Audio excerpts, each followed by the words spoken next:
La familia: mare, pare, pares, filla,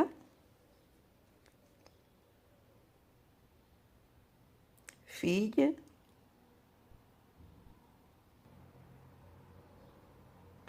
fills i filles,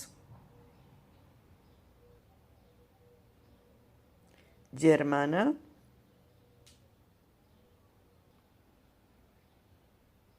germà,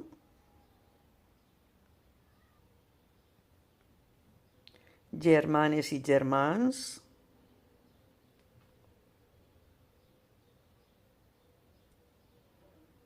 iaia,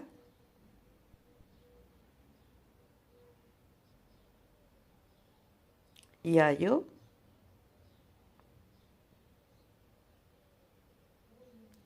iaies i iaios,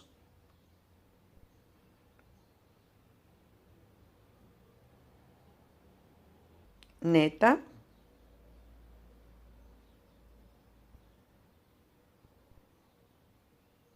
net,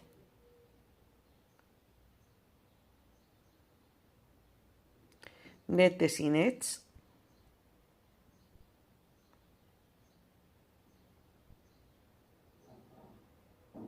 tia,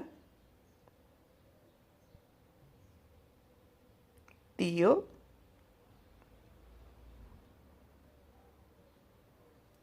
ties i tios,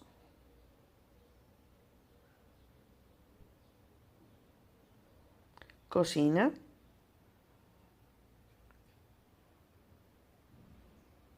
cosí,